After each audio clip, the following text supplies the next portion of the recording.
다음, 통계 추론 내용은 이미 여러분들이 너무나 잘 배우셨기 때문에 간략하게 정리하고 실제 파이썬을 사용해서 어떻게 확인하는지 간단하게 예시도 확인하고 넘어가도록 하겠습니다. Statistical Inference, 통계 추론이란 소수의 데이터로서 다수의 정보를 추정하는 것입니다. 이때의 소수와 다수란 무엇이냐? 다수라는 건 모집단, 즉 전체 집단을 의미합니다. 그러나 아무리 빅데이터가 발전한다고 해도 전체 데이터를 우리가 다 실시간으로 확인할 수는 어려울 수 있습니다.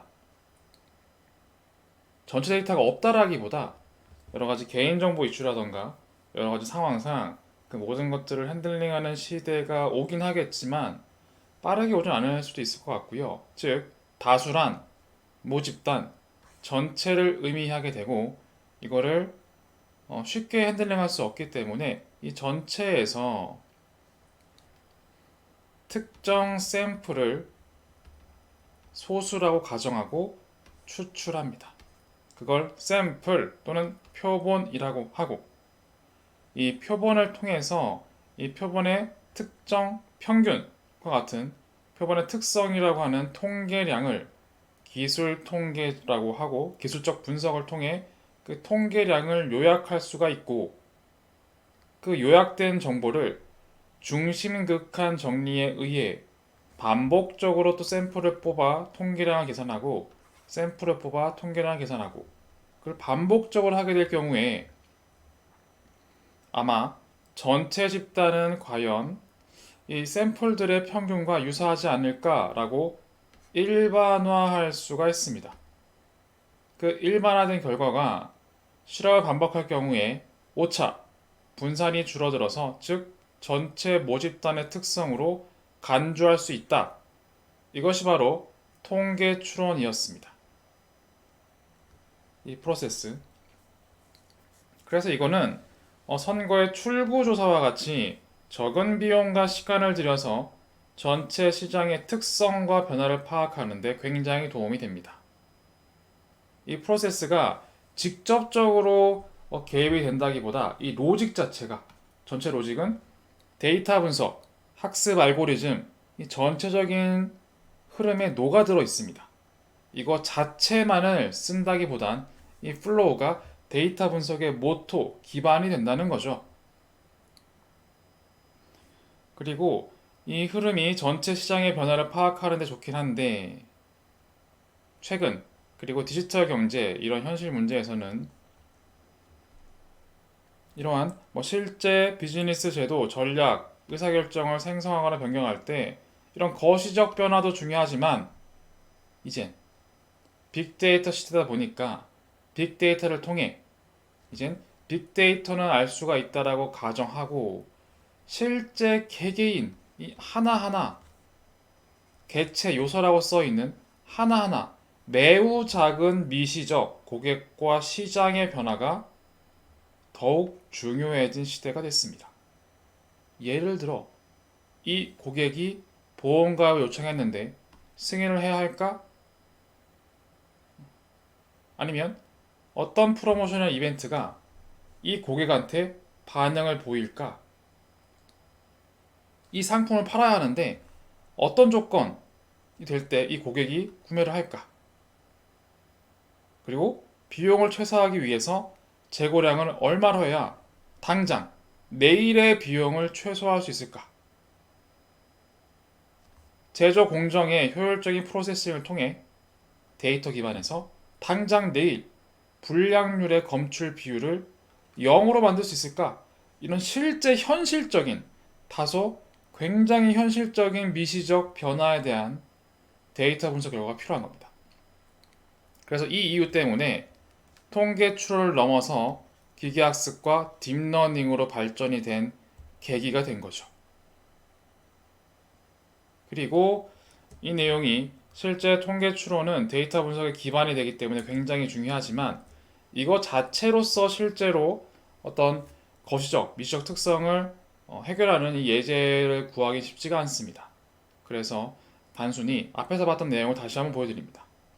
단, 실행을 몇 번 해볼 건데 제가 임의의 데이터를 만들고 그 데이터를 실제 어떤 분포와 가까울지 검증하는 코드를 넣어놨습니다. 그래서 결과를 보면 이렇게 되죠. 지금 이미지처럼 만약에 이런 데이터 분포가 샘플로 이루어져 있다면 이 샘플을 반복적으로 뽑았을 땐 어떤 데이터 분포와 유사할까? KS 테스트를 통해 확인할 수 있고 그 중에 가장 관련성이 높은 베타가 정답입니다. 라고 하는 겁니다. 이때 p-value, 우리 A/B 테스트에서 배웠던 p-value죠. 즉, KS 테스트를 우리가 자세히 보지는 않았지만 아마 이런 가설일 겁니다. 그것만 간단히 언급하면 KS 테스트는 정확하지 않아도 괜찮아요. 우리 이미 결론 알고 있으니까 가설 A, 가설 B가 있겠죠. 가설 A는 특정 분포 오케이. B는 특정 분포가 아니다. 뭐 이렇게 될 수 있을 겁니다. 이렇게 되어 있고 가설 확인. 그리고 우리는 뭘 해야 되죠? 유의 수준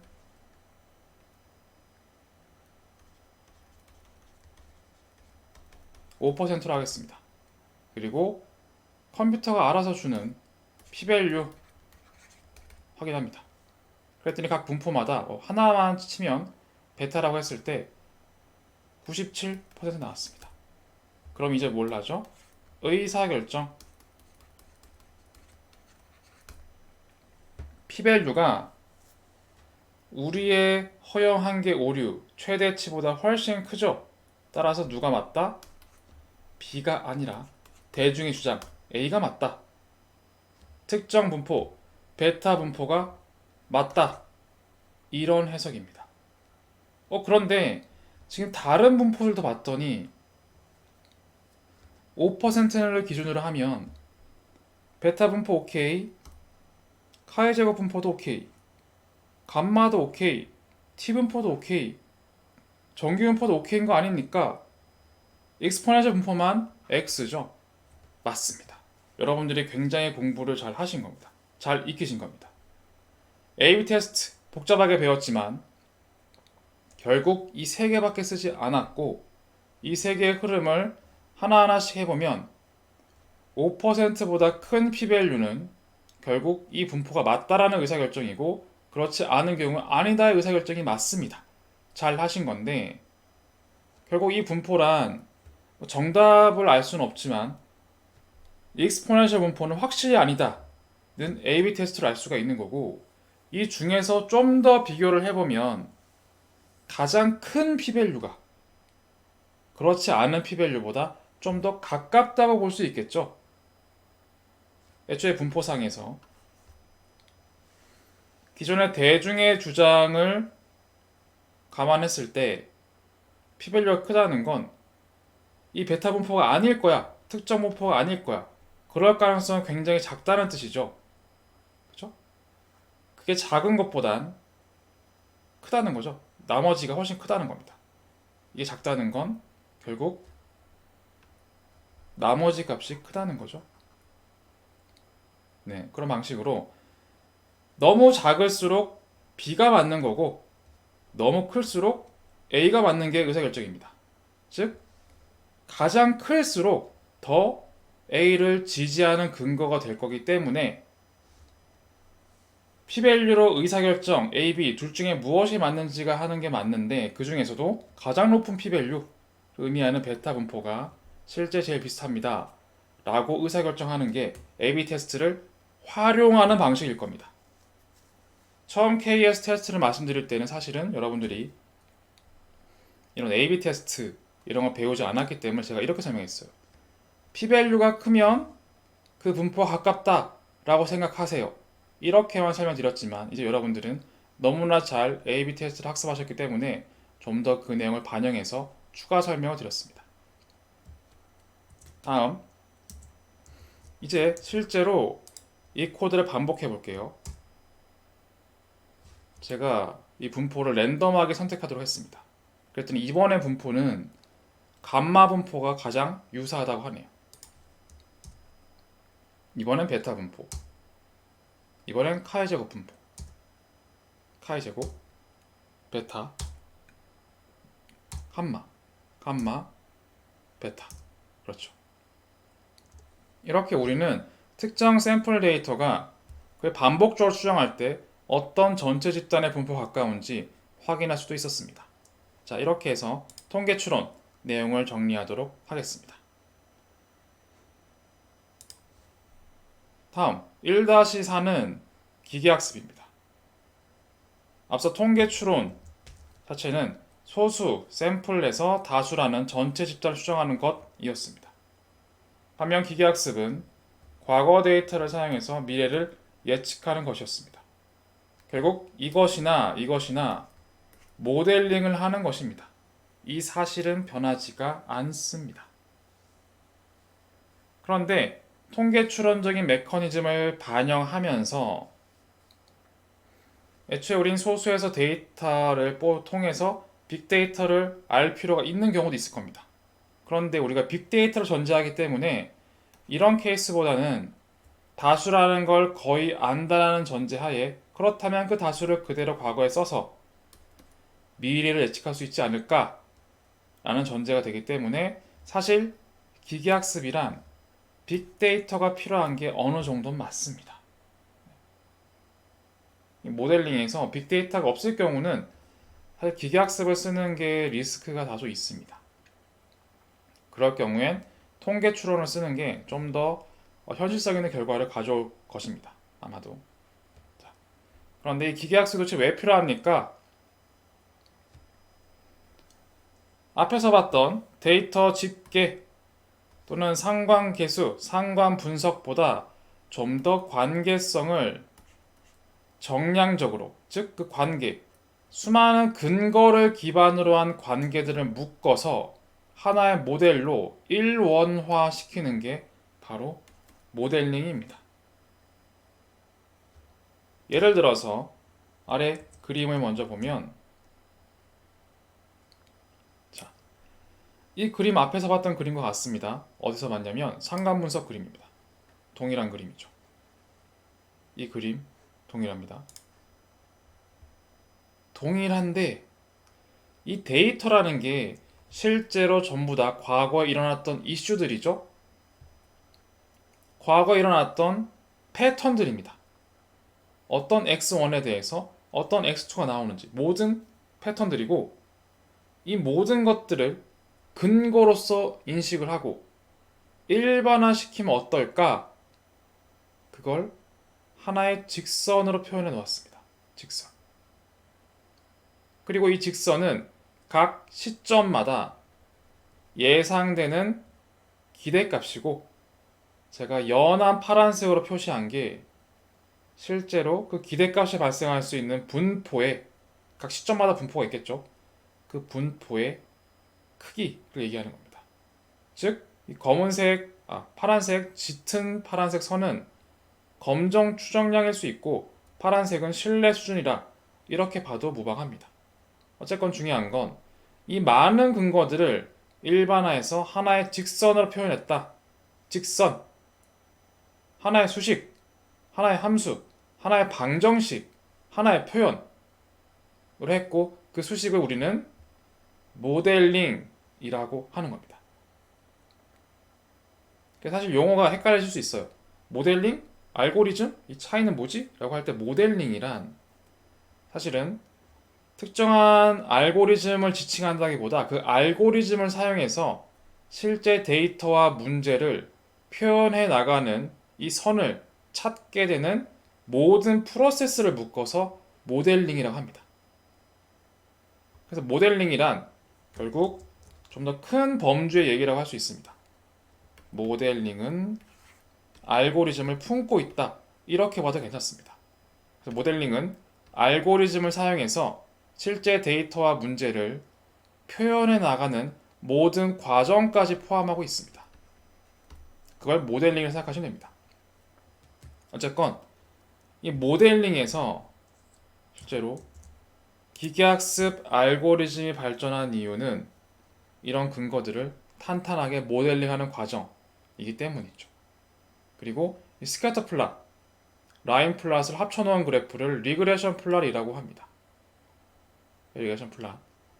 그리고 스캐터 플롯은 앞에 봤던 이 그래프이고 여기에다가 제가 직선, 라인을 추가한 그림인데 그러면 기계학습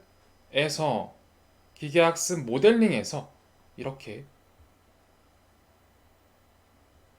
직선을 그어주는 대표적인 알고리즘이 무엇입니까? 그것을 바로 회귀 분석이라고 합니다. 즉, x1과 x2에 대한 상관관계 알겠어. 근데 그거를 계속 많아질 수 있잖아. 그 상황의 숫자 하나로 표현하지 말고 이 관계를 하나의 수식, 하나의 방정식, 함수와 같은 f의 형태로 표현하는 그 모델링을 통해서 상관관계가 누적되기 때문에 어느 정도 인과관계를 간접적으로 알 수 있지 않을까? 라는 시도에서 등장한 게 바로 기계학습이고 그 기계학습 모델링 중에서 대표적인 알고리즘이 회귀 분석인 겁니다. 기계학습의 아주 기본적인 알고리즘으로 지도학습, 예측 또는 분류 문제에 사용합니다. 즉, 이거 직선을 긋는 이유는 결국 이 직선을 사용해서 뭘 하는 거죠? 만약에 예를 들어서 이 데이터가 과거 데이터로 할게요. 미래의 어느 시점에 발생하는 x1과 x2가 어떻게 될지 모르겠지만 이걸 만약에 직선을 y는 fx라고 했을 때 즉 x는 지금 토탈 빌이라고 돼 있죠. 토탈 빌. 그리고 y는 tb라고 돼 있습니다. tb. 물론 어떤 걸 xy로 놓느냐 그건 자유긴 한데 이런 거예요. 영수 중 금액에 따라서 팁의 금액이 달라진다는 겁니다. 이 그래프는 사실 영수증이 클수록 전체적인 지불한 금액이 크죠? 지불했던 팁이 훨씬 많아진 겁니다. 이렇게 근거를 세워서 F를 모델링해 두면 어떻게 될까요?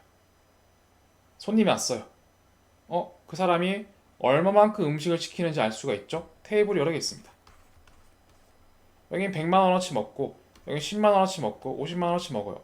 5만 원, 20만 원이라고 할게요. 그럼 내가 만약에 뭐 이렇게 예를 드는 게 조금 이상하긴 하지만 그나마 관련성 있게 예를 들자면 어느 테이블이 팁을 많이 줄까? 여기겠죠. 이렇게 미래에 활용할 수 있는 거예요. 이 과거대를 통해서 토탈 빌 얼마 정도 금액이 나왔을 때 여기는 50까지밖에 없죠. 만약에 100이라고 하면 얼마의 팁이 될까? 쭉 이어서 이만큼 되지 않을까? 이걸 예상해 볼 수 있는 겁니다. 물론 현실적으로 그렇지 않을 수 있죠. 그렇지만 이런 수많은 근거들을 종합해 볼 때 이런 가운데 값이 될 확률이 50%야? 아니야. 더 높을 수도 있어. 근데 이건 10%야.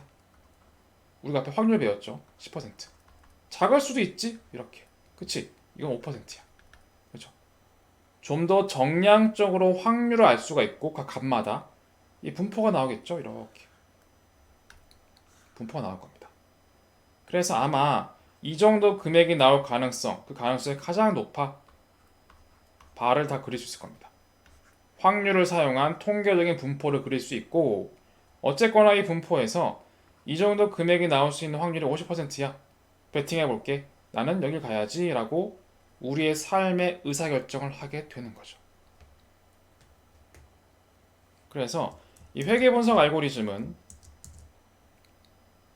결국 예측이나 분류 문제에 쓴다라고 했는데 방금 봤던 예시가 바로 예측 문제입니다. 예측 문제란 기존 데이터로 생성한 모델 F를 사용해서 미래의 숫자 값을 예측하는 겁니다. 앞에 예지가 바로 그거였죠. 그런데 분류 문제란 무엇입니까? 기존 데이터로 생성한 모델 F는 동일한데 미래의 숫자 값이라기보다 카테고리 값을 예측하는 겁니다. 비교를 하자면 이건 이런 거예요. 과거의 주식 그래프를 봤을 때 미래에 아니면 내년에 이 그래프가 얼마의 수치가 될까 궁금해. 이건 예측 문제입니다. 그런데 당장 미래의 내일 시점에 상승할까 하락할까 이건 플러스 아닌 마이너스죠. 플러스 마이너스 그 카테고리 예측하는 것을 분류 문제라고 합니다. 예측 문제에서 미래 숫자값을 예측하는 문제에서 약간의 튜닝을 통해 분류 문제로 바꿀 수가 있습니다. 그래서 거의 같은 개념이랑 마찬가지인데 이렇게 회계 분석을 통해서 예측과 분류 문제를 알 수가 있습니다. 이걸 수학적으로 용어로 정의하면 미래 숫자값이 연속형, 2, 3형 다 가능한데 주로 연속형일 때 많이 쓰는 그런 알고리즘을 선형 회귀 분석이라고 하고 카테고리 값, 그건 범주형 값이겠죠. 플러스 1, 마이너스 1, 뭐 이런 것들. 그런 것들을 예측하는 알고리즘을 로지스틱 회귀 분석이라고 합니다. 이렇게 해서 기계학습 얘기를 거의 드렸습니다. 즉 기계학습이란 정리를 하면 앞에서 봤던 데이터 집계, 상관 분석 이런 것들을 확장하여 통계적 추론의 로직을 반영하여 실제 과거 데이터 사용해서 미래 예측하는 것입니다. 그래서 수많은 근거들을 하나의 일반화된 사실, 모델로 표현하는 것이라는 겁니다. 대표적으로 회귀 분석이 있다라는 거고 회귀 분석은 예측 또는 분류 문제에 쓰인다.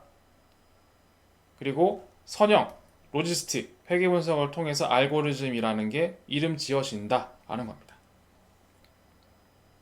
이렇게 정리드리고 밑에 있는 그림은 다소 다른 주제긴 한데 이 시점에서 알고리즘과 이름들을 좀 정의할까 합니다. 일단 리그레션 모델이라고 하는 건 기계학습의 한 알고리즘의 축입니다.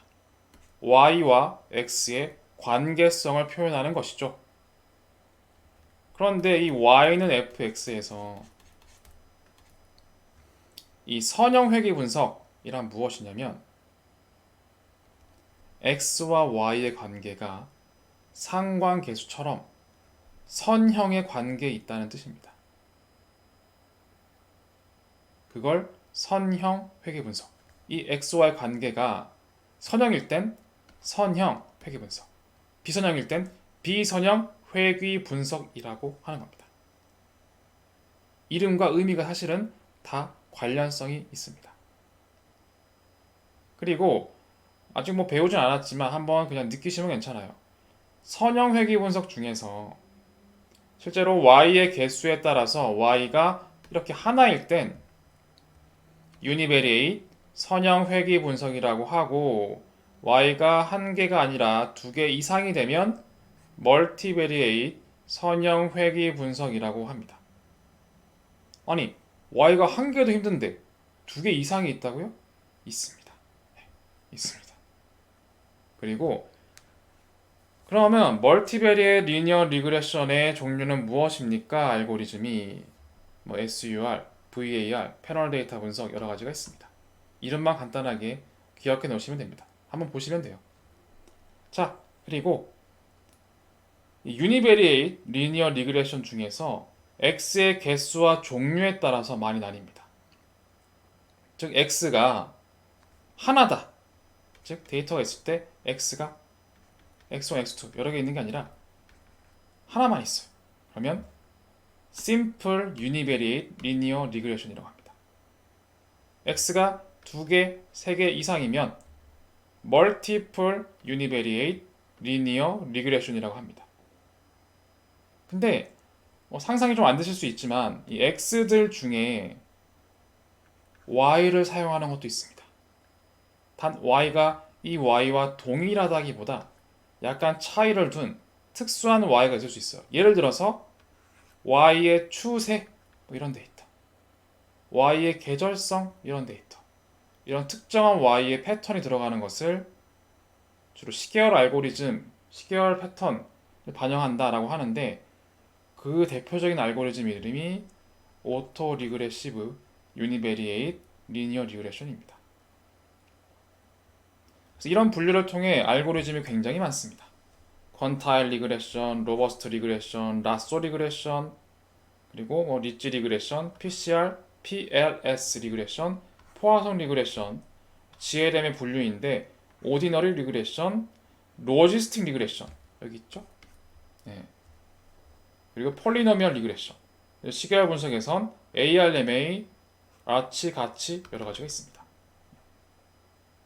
다 알고리즘이라는 게 사실 여러분들이 조심하실 것 중에 하나가 많은 수업과 강좌에서 이런 것들을 하나하나씩 가르치고 있는 건 알고 있습니다. 저도 다 할 줄 압니다. 다 배웠고. 그런데 이 알고리즘의 이름만 보면 아무 관계성을 느낄 수가 없습니다. 도저히. 그렇죠? 그래서 여러분들이 이거를 배우다가 지쳐요. 나 이거 배웠어. 써봤더니 효과가 있는 것도 같고 없는 것도 같아. 다음에 이거 배워야지. 그렇게 계속 배워보세요. 지칩니다. 내가 지금 뭘 하고 있지? 그렇습니다. 중요한 건 이 이름이 아닙니다. 명칭 제발 좀 외우지 마세요. 명칭이 중요한 게 아니에요. 검색하면 다 나옵니다. 제가 드리잖아요. 이 명칭이 아니라 즉 분석 기획입니다. 아, 이 알고리즘은 x와 y의 관계가 선형을 가정하고 y가 하나이고 x의 개수가 여러 개일 때 쓰는 거구나. 이걸 아는 게 더 중요합니다. 명칭 백날 외우고 이걸 뭐 계산할 줄 알면 뭐합니까? 언제 쓸 줄도 모르는데. 이해되시죠? 분석 기획. 나는 어떤 x를 써야 하지? x를 하나 써야 되나? 두 개 써야 되나? 어떤 y를 써야 하지? 두 개의 관계는 어떤 걸 가정할 수 있을까? 이 분석 기획이 나오면 그냥 하나하나 찾아가서 내가 쓸 수 있는 알고리즘 후보가 결정되는 겁니다. 그렇게 하는 거지 무작정 최신 기술을 쓰는 게 아닙니다. 차후에도 얘기하겠지만 그 관계성과 특징을 명확하게 알고 내가 어떤 기계학습 알고리즘 쓸까 그걸 아는 게 더 핵심입니다. 그게 중요하지 백날 이거 다 배워서 뭐합니까? 저도 다 모릅니다. 이젠 다 까먹어서. 너무 많은데 그걸 기억하는 것도 일이고 요즘엔 검색하면 다 나옵니다. 기억할 이유가 없죠. 그래서 저도 까먹기 시작합니다. 단 이런 관계성은 다 이해하고 있기 때문에 이런 상황에 맞게 알고리즘을 쓸 뿐입니다. 제가 방금 얘기했던 선형 회귀 분석, 로지스틱 회귀 분석 언제 쓴다고요? 그 내용이 더 중요한 거예요. 이해되시죠? Y의 특징과 관계에 따라서 나뉘어졌죠. 연속형일 때 이런 걸 쓰고 범주형일 땐 이런 걸 쓰는 겁니다. 이걸 아는 게 훨씬 중요합니다. 자, 이렇게 해서 기계학습의 대표적인 알고리즘 회귀분석 설명드렸고 이 관계성, 특성에 대해서도 설명을 드렸습니다. 자, 이제 뭘 할 거냐면 앞에서와 같이 기계학습 대표적인 알고리즘 회귀분석 어떻게 쓰는지 한번 봐야겠죠? 봅시다. 앞에와 동일합니다.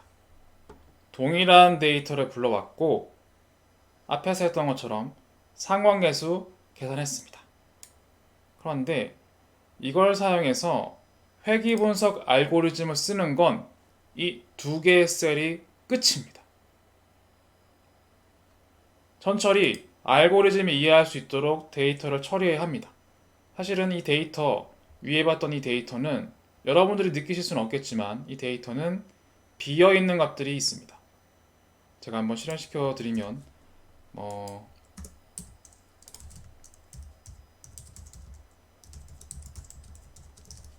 네. 우리가 관심 있어 하는 쿠폰 사용 그리고 주문 횟수 5,630개 로우 중에서 쿠폰 사용은 256개 그리고 주문 횟수는 258개가 사실은 빈칸입니다. 빈칸. 즉 이 데이터는 앞의 내용을 인용하자면 무슨 데이터죠? 패널 데이터는 아직 아닙니다. 데이터가 비어있기 때문에. 그냥 횡단면 데이터입니다. 그리고 시간축도 없긴 하죠. 굳이 의미를 부여하자면 이거는 시간축이 있다고 가정하면 시계열 횡단면 데이터이고 이걸 전처리를 한 후에 빈칸이 없고 깔끔하게 정리된 데이터를 패널 데이터라고 한다 라고 앞에서 배웠습니다. 따라서 이것도 실제 알고리즘을 반영하기 전에 패널 데이터로 바꾸는 비어있는 값이 없고 다 채워져 있는 완전한 데이터로 만드는 게 필요합니다. 그 전 처리를 실행했습니다. 뭐 굳이 해석하자면 첫 번째 줄은 사실 이게 우리 눈에는 숫자로 보이지만 사실은 문자입니다. 문자. 다 문자입니다. 이건 숫자네요. 네, 일부 문자가 있죠. 아마 오리지널은 문자일 것 같습니다. 아니네요. 다행입니다. 그럼 다행인데 통상 이렇게 문자로 표현될 수도 있습니다. 문자. 그럼 이거를 혹시 문자면 숫자로 바꿔줄래? 뭐 이런 뜻입니다. 우리 눈의 숫자지만 우리 눈의 숫자라고 해서 전부 다 숫자가 일리는 없습니다. 문자로 입력될 수도 있고 다르기 때문에 한번 확인차 그 내용을 반영을 했고 두 번째 비어있는 게 있니? 채워주겠니? 뭐 이런 코드입니다. 그렇게 전처리를 끝내고 실제로 알고리즘을 돌릴 땐 우리가 y는 fx를 처리하는 거죠. 그러면 어떤 값이 y니 어떤 값이 x니 이걸 확인해야 됩니다. 그래서 나는 오더 카운트는 y로 쓸 거야. 쿠폰 사용은 x로 쓸 거야 입니다. 그럼 준비가 끝났고 OLS 회계 분석이란 뜻입니다.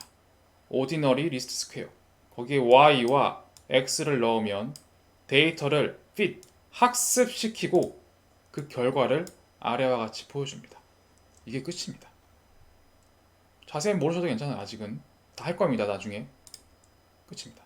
y를 예측하기 위해서 두 개의 상수를 포함한 변수가 쓰였고 관련성은 t 통계량상 A/B 테스트를 해보니 p-value가 0으로 거의 수렴합니다. 즉 내가 추정한 두 개의 값은 0이 아니다.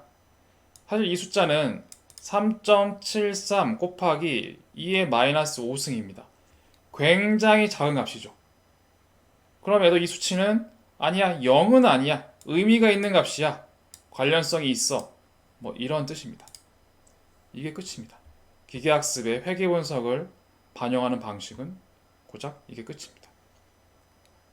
그럼 우리가 기계학습을 통해서 최종 목적은 뭐죠? 과거 데이터로 모델링을 하고 모델링이 끝이 아니라 미래 값을 예측하는 것이죠.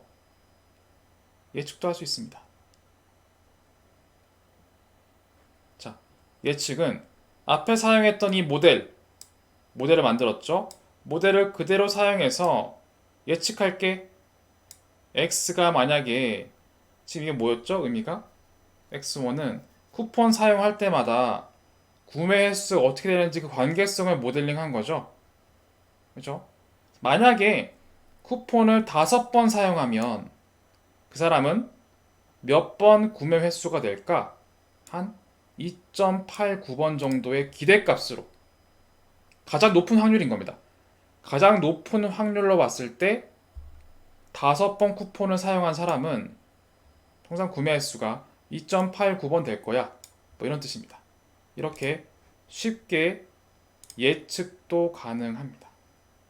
이게 예측하기 전부입니다. 다 정리하면 기계학습은 과거를 학습시켜 모델을 만들고 예측한다. 대표적으로 회계분석을 쓰는 방식은 과거를 모델로 만든 다음에 그걸로 예측한다. 사실 파이썬 코드로 나열하는 것들은 몇 줄 안 돼서 솔직히 별로 할 게 없습니다. 제가 자꾸 말씀드리지만 데이터 분석의 단계는 수동적이고 정형화되어 있고 형식적입니다. 그냥 따라가면 되는 겁니다. 너무 심플합니다. 중요한 건 이거 어떻게 쓸 건데요? 어떻게 해석할 건데요? 다음에 뭘 할 건데요? 그런 내용 때문에 우리가 지금 뭘 하고 있는 건지 그 내용을 배워야 했던 겁니다. 자, 이렇게 해서 기계학습 내용을 정리드렸습니다. 다음 마지막인데 학습 방식의 진화, 딥러닝입니다. 자, 앞에서 기계학습은 변수들의 관계성을 좀 더 정량적으로 추정하기 위한 모델링이었다면 딥러닝은 변수들의 관계성을 정량적인 것도 맞는데 훨씬 현실적으로 반영하고 추정하기 위한 고도화된 모델링이라고 표현을 했습니다. 예를 볼까요? 앞에서 한번 봤던 예시일 수도 있고 처음 보실 수도 있는데 내가 만약에 어떤 문제가 나와도 당황하지 않고 시험을 잘 보기 위해서 뭘 해야 되죠? 두 가지를 해야 됩니다. 통상. 일단 당황하지 않고 풀려면 작년 기출문제 한번 풀어볼까? 도움이 될 수 있습니다. 도움이 안 된다가 아닙니다. 그런데 작년 문제와 내가 올해 풀어야 될 문제가 같을 수도 있고 다를 수도 있습니다. 같으면 좋은데 다르면 망하는 거죠. 그래서 이런 하나의 기출문제, 스몰 데이터를 확인하기보다 나는 도전 20년치라는 수많은 기출문제, 빅데이터를 내가 학습하는 게 결국 내가 당황하지 않고 시험을 잘 보는 방법일 겁니다. 이것은 바로 사람이 학습하는 방식입니다. 사람은 기출문제를 풀어서 기출문제를 풀다가 모르는 게 있으면 선생님한테 가서 물어보죠. 학습법을 또 배우고 열심히 학습에 거쳐서 시험을 풀고 A뿔을 맞습니다. 이게 사람인데 사실 사람 입장에서 더 좋은 건 뭐죠? 20년치가 아니죠. 한 200년치는 봐야죠. 여기서부터 사람이 하기 힘들어요. 사실 20년치도 힘듭니다. 2년치도 힘들 수 있습니다. 사람에 따라서. 그렇죠? 힘들 수 있는 거예요. 그래서 우리가 딥러닝을 처음에 만들 땐 여기는 안 나와 있네요. 네. 딥러닝을 처음에 만들 땐 어떻게 했냐면 사람이 기출문제를 보고 그 기출문제에서 이 풀이법이라는 규칙을 찾습니다. 그리고 그 규칙을 사용해서 답을 맞추도록 다소 사람의 겉모습을 로봇으로, 기계로 만들려고 했습니다. 그런데 결국 이 로봇 만드는 게 사람이죠. 이 규칙이 한두 개가 아니죠. 기출문제가 늘어나면 늘어날수록 규칙이 엄청나게 증가합니다. 그 수많은 규칙을 다 만드는 것도 일이에요. 너무 힘들어요. 그 사람이 하니까. 규칙을 사람이 만들어서 컴퓨터한테 줘야 되잖아요. 너무 일이 많은 거예요. 힘들어 죽겠는 거죠. 그냥 내가 공부하고 말지. 규칙을 만들어 죽겠는 거예요. 그래서 다소 사람의 겉모습을 모방해서 만드는 러닝 프로세스는 효과를 보지 못했습니다. 그런데 어느 순간 딥러닝이 화두가 된 이유는 이 규칙을 내가 일일이 만들어서 넣어주는 게 너무 힘들어. 나는 그냥 기출문제와 정답만 컴퓨터 너에게 줄 테니 너가 스스로 그냥 규칙을 만들어 보겠니? 라고 하는 게 기계학습의 근본이 되고 그 근본이 확대가 되어 딥러닝이 된 겁니다. 기계한테 데이터를 주는데 이 데이터는 기출 문제와 시험의 정답을 같이 주는 겁니다. 그러면 사실은 컴퓨터는 이게 도대체 수학 문제인지 아니면 뭐 국어 문제인지 관심 없습니다. 그냥 이 문제와 답 이걸 학습한 다음에 머신러닝, 기계학습 알고리즘, 딥러닝 알고리즘으로 이 규칙들 수만 가지, 수억만 가지 엄청나게 많은 규칙을 스스로 생성해내는 겁니다. 이게 딥러닝의 핵심입니다. 그런 다음 내가 규칙을 만드는 게 힘드니 사람이 네가 스스로 만들어 이렇게 바꾸었더니 엄청난 성과가 있던 거예요. 그리고 그 후에는 자, 이 알고리즘을 사용해서 문제를 풀어봐. 그랬더니 A 뿔 나온 겁니다. 그 대표적인 예시가 뭐였죠? 알파고였습니다. 알파고 마찬가지예요. 바둑이 뭔지 모릅니다, 얘는. 그냥 바둑의 과거에 어떤 패턴이 있죠? 둔 기보가 있을 거예요. 동그라미, 검은색 둔 게 있겠죠.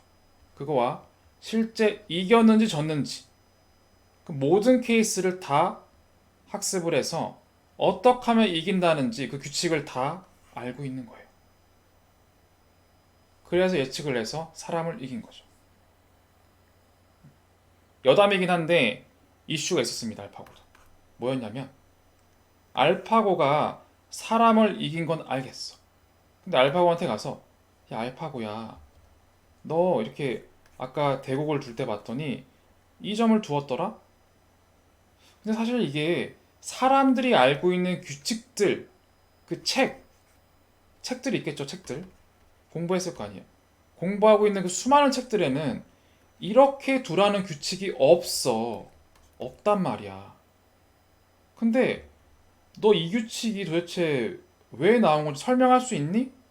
못합니다. 얘도. 그게 사실은 딥러닝의 한계이자 이슈이긴 합니다. 사람조차 알지 모르는 규칙까지 다 알고 있는 거예요. 그게 너무 놀라운 거기도 한데 사람 입장에선 기계를 다루는 입장에선 도대체 어떤 규칙으로 바둑을 이긴 건지 알 수가 없는 게 많은 거예요. A-뿔을 맞긴 했는데 이런 이슈도 있습니다. 일단 그 이슈는 잠시 내려놓고 어쨌거나 요지는 사람의 학습하는 겉모습이 아니라 사람의 스스로 학습하는 그 두뇌의 방식을 모방하여 만들었고 그 결과 많은 기출 문제를 풀어서 사람이 고작 할 수 있는 건 이 규칙을 만들어내는 거는 굉장히 잘 못합니다. 답을 외우는 건 가능하죠. 0이 한 번 나왔네. 1이 두 번 나왔네. 이런 거 가능합니다. 야, 주관식은 주로 0이 많이 나와. 이런 그냥 트릭 정도는 외울 수 있죠. 근데 머리 아프죠? 공부하기 싫잖아요. 여러분들은 최대한 시험이 적은 게 좋고, 그렇죠? 과제가 적은 게 좋고, 문제가 쉬운 게 좋습니다. 그래야 내가 머리 아플 일이 줄어들거든요. 제가 여담으로 얘기했지만 감안하셔야 됩니다. 쉽게 살면 머리는 덜 아픈데 미래에 경쟁력이 떨어집니다. 어쩔 수가 없어요. 쉬운 거밖에 할 줄 모르기 때문에. 반면 내가 이 규칙을 하나, 둘, 셋, 넷 많이 배워서 머리가 너무 아파. 규칙을 난 10개만 배울래. 내가 이게 한계야. 내 머리 이게 끝이야. 날 과대평가하지 마. 나는 이게 끝이야. 더 이상 하지 마. 좋다 이거예요. 단 10개만 안 책임이 생깁니다. 미래에도 이 10개의 규칙을 쓸 수 있을까요? 한 개 쓰면 많이 쓸 겁니다. 제 경험도 그렇거든요. 저는 과거에 배웠던 내용을 별로 쓰지 않습니다. 지금에 와서. 물론 별로 안 쓴다기보다 많은 내용을 안 쓰고 그 중에서 일부 내용을 좀 더 확대해서 지금 많이 쓰고 있습니다. 그래서 만약에 여러분들이 난 10개가 끝이야. 10개만 배울래. 이거 이상 가르치는 수업은 안 들을 거야. 상관없습니다. 마음대로 하시면 되는데 대신에 그 책임을 스스로 지셔야 돼요.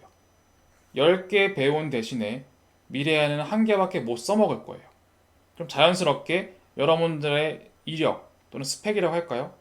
그 스펙보다 더 중요한 여러분들의 능력, 경쟁력은 하나짜리입니다. 반면 만약에 내가 겁나 힘들어. 문제 너무 많네. 대신에 규칙을 100개 알게 돼요. 그랬을 땐 이 중에 10% 1, 10분의 1이라고 했을 때 10개 정도는 미래에 쓸 수 있을 겁니다. 그럼 당연한 얘기지만 여러분들의 경쟁력, 능력치는 10개인 겁니다. 아무래도 한 개를 아는 사람보단 10개를 아는 사람이 10개의 경쟁력을 가진 사람이 훨씬 미래에 성공할 가능성이 높아지겠죠. 이 얘기를 왜 했냐면 페이오프가 있다는 거예요.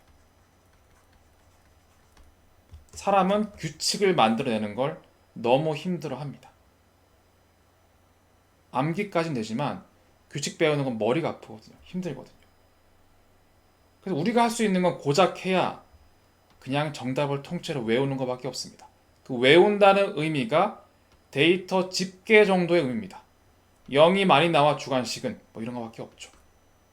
근데 이것도 좋을 수 있으나 사실은 내가 20년치까지 풀 필요도 없어요. 그냥 적은 기출 문제라도 사실 수많은 풀이 방법, 규칙을 많이 아는 게 결국 여러분들의 경쟁력을 높이고 그 수많은 규칙을 학습하는 게 그 머리 아픈 게 결국 미래에는 여러분들의 경쟁력을 높여서 미래에 나올 새로운 문제도 잘 풀 수밖에 없다는 겁니다. 이미 우리는 인간에 대한 분석은 너무나 많이 했어요. 너무나 잘 알고 있어요. 사실 데이터 사이언티스트라는 거는 단순히 수학, 과학을 잘하는 것도 중요한데 사실은 사람에 대한 분석을 잘하는 것도 매우 중요합니다. 결국 기계학습 딥러닝은 사람을 모방한 것이기 때문입니다. 잘 보면 데이터 사이언티스트를 보면 사람의 움직임, 패턴, 행동 내역 이런 것들을 기가 막히게 잘 보는 경향이 다소 있습니다. 어쨌거나 요지는 사람은 풀이법을 배우는 걸 싫어합니다. 반면 기계는 너무 잘합니다. 알파고처럼 도대체 어떤 규칙으로 이긴 건지 알 수 없을 정도로 사람이 현존하는 책에 존재하지 않는 규칙까지 다 만들어낸다는 겁니다. 그것이 바로 실제로 많은 데이터들에서 현실적으로 고도화된 모델링이다 라고 표현을 한 거죠.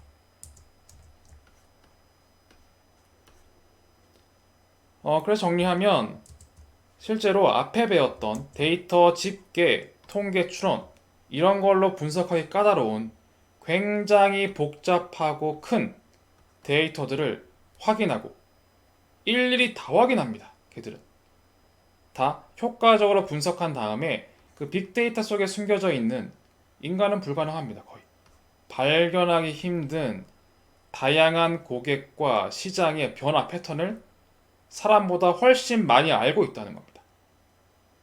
그래서 인간은 고작해야 데이터 집계 정도 수준인 암기력 정도밖에 없는데 그것뿐만 아니라 통계 추론, 기계학습, 딥러닝을 포함한 그리고 이런 것들을 모방한 수많은 수리 통계, 확률, 컴퓨터의 융합으로 개발된 수많은 알고리즘 기술을 사용해서 시험 문제를 푸는 겁니다. 자, 여담이지만 다소 무서운 얘기지만 자, 기계가 뭘 하고 있죠? 빅데이터 보고 있죠? 수학 하고 있죠? 통계하고 있죠? 확률도 하고 있죠? 컴퓨터도 하고 있습니다. 이 융합된 걸 다 하고 있습니다, 스스로. 그뿐만이 아니라 문제까지 풀고 있습니다. 사람들의 삶과 다르지 않습니다. 사람도 할 수는 있습니다. 사람도 수많은 빅데이터를 다 외우고 수학, 통계, 확률, 컴퓨터 다 배우고 시험이라는 사회, 조직 구조적인 문제까지 사회적인 이슈까지 다 공부한 다음에 문제를 풀어서 내가 전 세계에서 1등이 될 수도 있을 겁니다. 단 그 확률이 굉장히 낮겠죠. 여러분들은 굉장히 힘들고 머리가 아프겠죠. 그러나 기계는 이걸 이미 다 하고 있습니다. 제가 이 얘기를 왜 하냐면 저도 지금 여러 학과들을 구분하지 않고 사실은 강의를 하고 있고 학교든 학교 밖이든 사실 가리지 않고 지식을 전달드리고 있습니다. 제가 지금은 전경대학에 있지만 사실 미래에는 제가 어디 있을지 모릅니다. 서울에 있을지, 인천에 있을지, 해외에 있을지, 문과에 있을지, 이과에 있을지 사실 모릅니다. 근데 중요한 건 뭐냐? 이미 현 사회에서도 융합에 대한 목소리가 높죠. 왜 높으냐? 우리가 기계한테 지배당하지 않으려면 어떻게 해야 됩니까? 기계는 이걸 다 하고 있어요, 이미. 기계를 최대한 이해해야 돼요.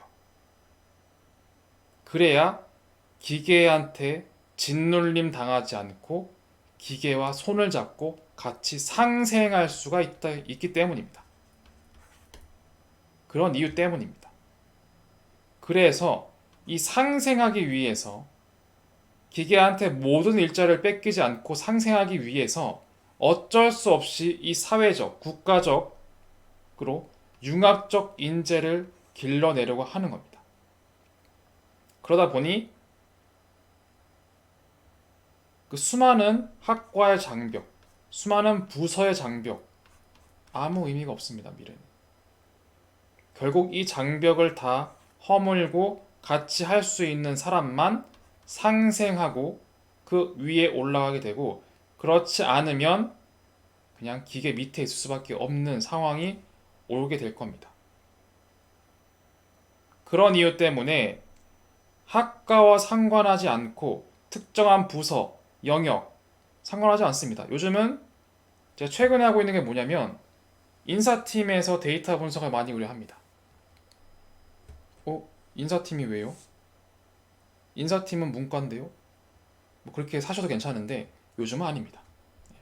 아니고 거기에서도 인재를 기르고 그리고 인재를 평가하고 미래를 효율적으로 가이드하기 위해서 수학, 통계, 확률, 컴퓨터 융합 과정을 통해서 인간 데이터를 분석해서 그들의 인생을 좀 더 긍정적으로 안내하기 위한 인재가 필요하기 때문입니다. 이게 현실입니다.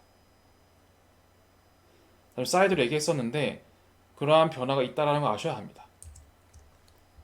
그리고 정리하자면 인간 또는 인간이 사용하는 아주 심플한 도구인 엑셀은 결국 스몰 데이터밖에 처리하지 못하고 다소 느린 데이터 집계 정도의 정리밖에 하지 못합니다.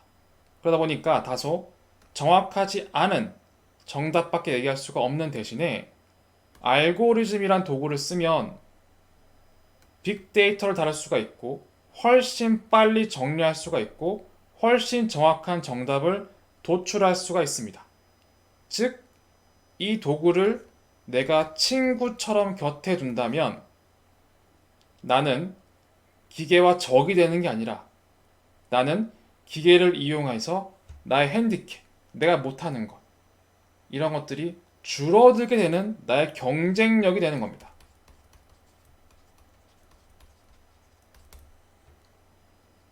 사실 이 내용이 단순히 딥러닝의 흐름을 아는 것보다 훨씬 중요할 수 있기 때문에 잠시 얘기를 했습니다. 자, 다시 본론으로 돌아와서 정리를 하면은, 자, 인간이나 데이터 정리 도구인 엑셀과 달리 알고리즘 기술은 인간의 수준보다 훨씬 높게 고도화돼서 통계 추론, 머신러닝, 딥러닝, 심지어 인공지능으로 진짜 발전하고 있습니다. 이 흐름은 사람이 수동으로 했던 데이터의 패턴을 확인하는 것, 그리고 실제 내가 상관 분석 아니면 그림을 그려보는 이런 작업들을 다 합해서 자동화시키는 게 딥러닝이고, 이것뿐만이 아니라 사람이 하고 있는 수많은 영역을 다 녹여서 Human-like Reasoning, 마치 인간처럼 인간이 하는 모든 것들을 담는 것들이 결국 인공지능입니다. 이런 방식으로 점차 지금 강의를 하고 있는 이 시간에도 계속 발전을 하고 있다는 이 사실을 잊으면 안 됩니다. 자, 그래서 우리는 지금까지 학습 방식의 진화, 바로 모델링의 대표적인 두 가지인 통계 추론과 알고리즘 학습 중에서 이 알고리즘 학습 부분에 취중해서 어떻게 진화되어 왔는지 설명을 모두 드렸습니다.